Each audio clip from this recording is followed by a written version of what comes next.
Hi kids, welcome back to my YouTube channel. I am Katie Myers. I am a licensed clinical social worker, and right now I'm going through this process of trying to unpack and demystify this thing that we call therapy. What is it? Why do I need to do it? Why do people keep telling me I should do it? How do you find one? How much does it cost? Why do they want me to talk about my personal life?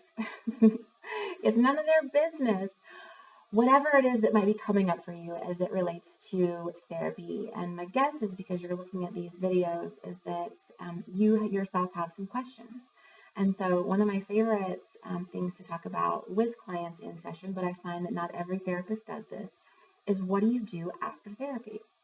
So you've gone into the office or you've logged into the Zoom platform or whatever HIPAA compliant platform you've got, and you get through, you talk about things. Your therapist might be the kind of therapist that does like a summary at the end of each session and says, I heard you say this, and I think it's important that we work on this, and I want to encourage you to do that.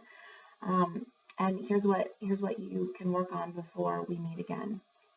Those therapists are awesome. I love those therapists because it really gives the client who's just basically like verbally vomited, like blah, all their stuff, and they're not thinking super straight about like what questions should I ask, how do I close this up and tie it with a bow so that I can walk out of here and be okay. And I think there are logistically some really helpful tools to ground yourself after a therapy session. If you can't do it in the therapist's office with your clinician, you can do it when you get to your car, when you hang up the call. But you can do some grounding exercises and breathing exercises that bring you back to this moment, especially if it was an emotional session. If you were really able to dig into some deep things that are deep in your heart, deep in your core, who you are, and you need a minute after a therapy session. And again, you hope that your therapist will do this with you, but they may not. So I wanted to share this with you. Grounding exercise, you place your hand on your chest, one hand on your stomach, and you begin to just breathe. And you start to connect with each breath, where it's going, where you feel it, which hand rises, what your body does. And you just do this for 3 minutes. This brings the heightened awareness of what you've just gone through emotionally. It brings it back down to a more manageable level. So if you need to go have a conversation with somebody, if you need to go and visit with someone, if you need to take care of a task, it brings you back to this moment, centers you, so that you can go about your day and then move on to the next thing. Another thing I like to encourage, what do I do after therapy, is if your therapist is not encouraging you to journal, or you've told them, I don't like to journal, and so they've never said it again, allow me to lovingly say, journal. Get out a piece of paper, get out a pencil or a pen, put pen to paper. There's something that happens kinesthetically when we take ideas from our brain and it travels through our hands into a form of writing. There's something therapeutic that happens. I couldn't describe it on a graph. I can't explain it.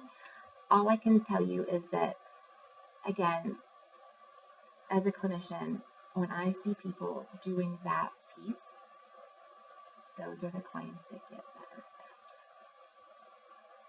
I might be biased. There might be 100 clinicians right now that disagree with me saying that. That's totally awesome. I will not be going to those therapists for my own therapy because I know what the therapeutic benefit of journaling after a session is.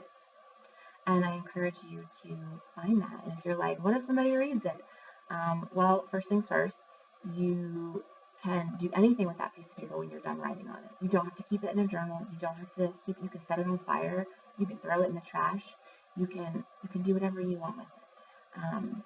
But you can make it so that it's safe, so that nobody else will see it or read it or know that it was you who wrote it.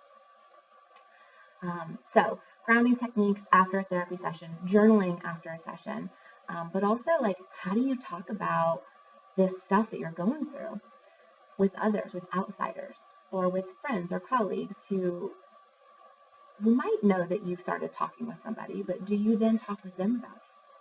The answer there is very simple. It is so individualized and so personal. So every person will have a threshold of what they feel comfortable talking about after they leave a therapist session. I tend to be, and if you've seen any of my videos, you know this about me, I tend to be really open about what I'm working on, what my struggles are. I do that for a couple of reasons. One, it's cathartic for me to share those things because I always have people in response say, oh, me too. And it's really that stepping out of isolation and stepping out of shame, knowing that I'm not alone, that allows me to tap into another layer of my own healing. But I also share with friends, this came up in therapy and my therapist said this, or my therapist suggested that, or, and that crazy bitch said that she wanted me to put pen to paper. Can you believe that? And putting it out into the universe is such a personal thing that is 100% up to you. And if I'm your therapist and you call me that crazy bitch, just know that I love you too. And that this process isn't a science. It is really much more of an art. And it will ebb and it will flow. And what you do in therapy will often color what you do out of therapy, and vice versa. What you share outside of therapy will color what you bring into therapy. So know that you can do all manner of things. You can meditate after a session. You can do breathing exercises after a session. You can journal. You can call your mom, or don't call your mom if the session was about your mom. Call a best friend. You can go talk with your dog, snuggle with an animal. That really helps with the grounding as well. But know that there are many things that you can do that will keep you safe and contained, and not like this open wound, this open gaping wound that is coming out of therapy raw and very vulnerable, but you can put things a little bit back together so that you're okay.